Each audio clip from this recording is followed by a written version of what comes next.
Hey guys, and welcome back. Since my last video called Genius Aretha C L Franklin and the Sex Circus, it was it was 12 minutes long, and I had a lot more information about Aretha, her father, her husbands, but I didn't want to make that one so long. And with you all asking me different questions and telling me different information, I decided to do a part two. Yes, now this will be the part two. Now, what I was talking about on that video is, the movie just came out, Genius Aretha, and the family was strong on not wanting people to see it. I believe the son and his daughter was boycotting it on social media. And one reason why I felt that they didn't want you to see this movie, because this movie really concentrated on Aretha Franklin's relationship with her family and her husband and her father, Rev C L Franklin. Courtney B. Vance, who played C L Franklin, he did an interview, and he said, he talked about this series was based on Aretha's life, and it touched on the tension between father and daughter. Now, he said that a lot of it, they didn't go into a lot of it, especially about the mother, why she left, and a lot of things they didn't put in there. And he said, quote, because of the messiness. But they did in the series show that, C L Franklin withheld money from Aretha whenever they argued, and it did portray him as a bit of a philanderer. Which he wasn't a philanderer, he was a whore.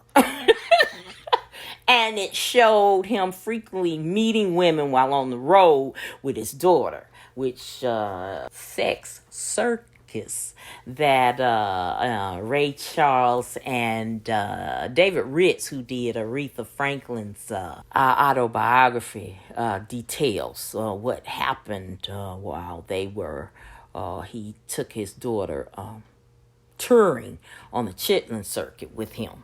And so I wanted to get back to that, and I talked about a lot of stuff on the first one. So if you haven't seen the first one, you need to go and see the first one, then come back here, because I'm not going to go over all that. But let's see. It did talk about how, Aretha, after her mother died, the mother had left the Reverend Good Doctor because of his philandering, and because he had got a 12, 13-year-old church member pregnant.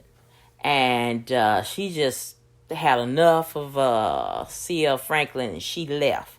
And that's when they moved to Detroit, and he got Bethel Baptist. After Aretha Franklin's mom died, they say that she stopped talking. I mean, she was that distraught that she just stopped talking. And that was one of the reasons father decided to take her on the road. Now, he put everything in Aretha, even though he had two other daughters, Carolyn and Irma, who had recording careers, singing careers, and wanted to be a star.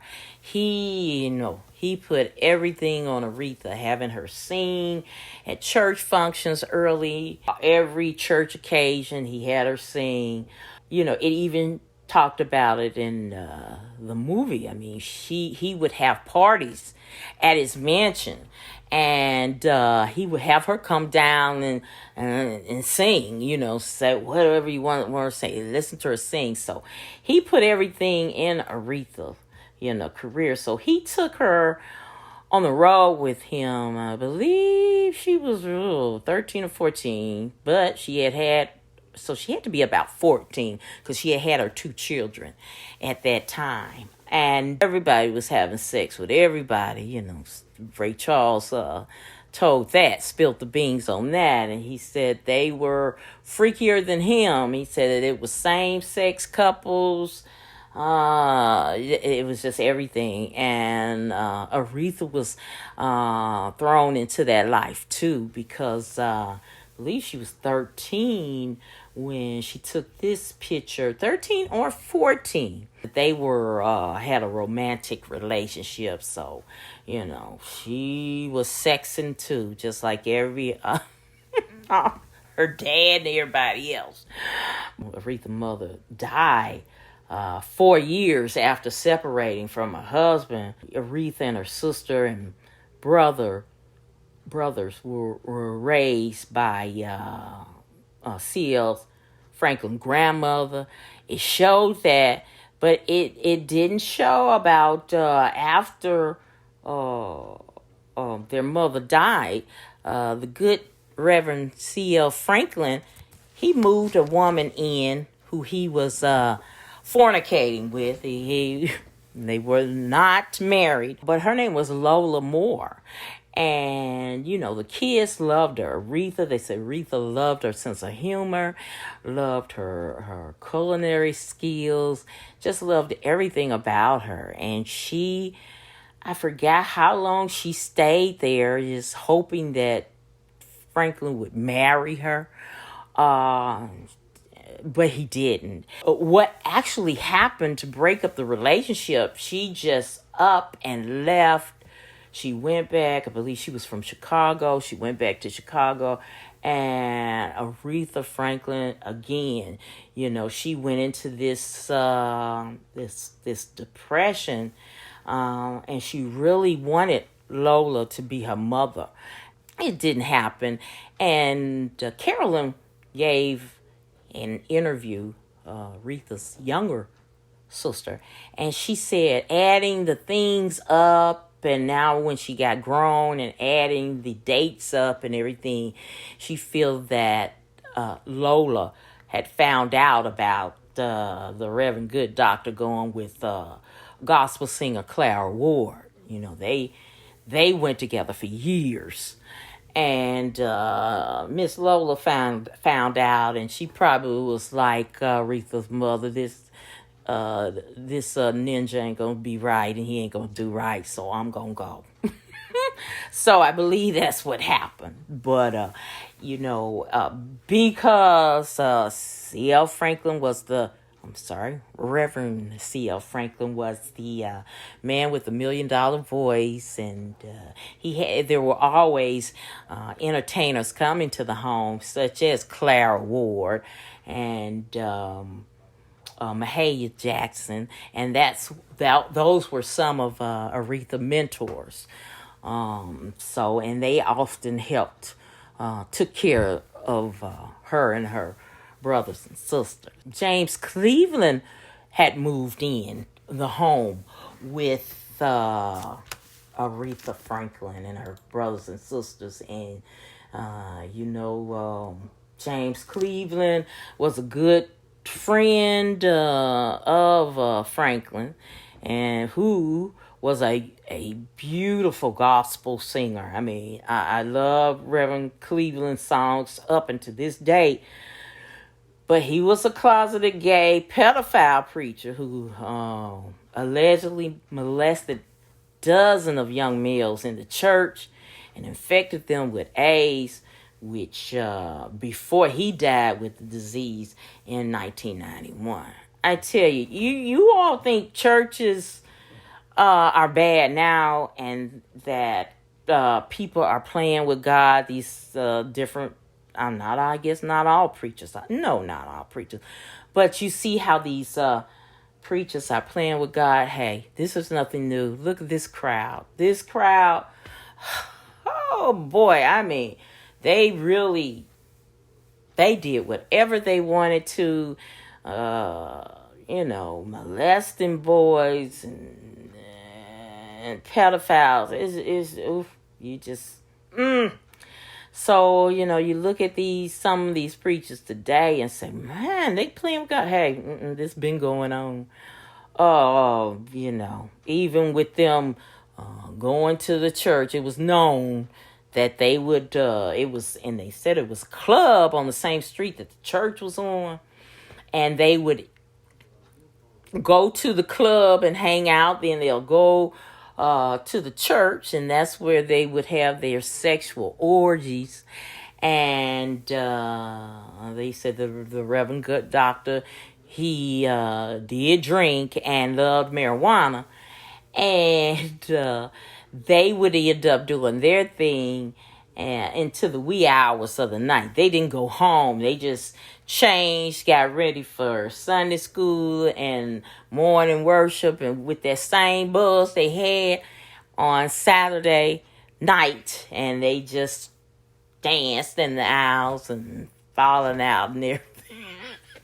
And they were, their hair was bad. But father was arrested for marijuana possession, and he was indicted for tax evasion, which they showed on this movie. But they didn't show that he was under federal investigation for alleged ties to a major drug ring in Miami. Yeah, and actually one of my subscribers left the comment saying that his father was the chauffeur for C L Franklin, and that he was very stingy, didn't want to pay him for whatever, so he would work on and off for Franklin, and say that he would notice his father would notice large amount of money. They say he always had large amount of money, even at the time of his shooting. When they shot him, he had large sums of money, but they didn't rob him or anything. But some say that this shooting was he was shot in the knee, in the groin, and some say this shooting was kind of because of the drug ring, was a drug related shooting. Some say that it might have been he was messing with their child or whatever, because he was shot in the groin. So, but it was not a robbery, because they could have robbed him, because they said that dope and money was there. And, after he was shot, this happened in 1979, he lived 5 years, never regaining conscience. He was in a coma until his death in 1984. Mm-hmm. Yeah, so, this is one reason why, all this messiness that they didn't capture in the movie. The family should be glad, but they did touch on little things that has never been touched. Because, after David Ritz wrote her little fairy tale autobiography, which she left out all this mess and left out, it was titled From These Roots. It was highly anticipated autobiography. People was like, okay, did she say about, who's the father of her first child? And this and no. It didn't have anything. It was a major disappointment. And she just made him put what she wanted to put in there, the scandals, the love affairs, nothing, the celebrity feuds, shady facts surrounding the father, financial trouble, nothing was put in there. And for years, David Ritz was going to come out with a tell-all unauthorized to get all of this stuff that she didn't put in there. And Aretha threatened to sue him as long as she lived. She was threatening to sue him, and I guess the family, I'm sure if they don't if this, the sons have yet to get the money. So if they keep on tying this money out, who knows? Maybe one of the sons will give this guy permission to write that tell-all that he's been trying to write, and to put all of this messiness and everything in it. But yeah, and I don't blame her, because it bless her heart, she had you would think, Aretha had it all, but my goodness. Well, all right, guys. That's it for me. Thank you so very much for watching my video. I hope that you will like, share, and subscribe to my channel. And as always important, be blessed, y'all. Bye.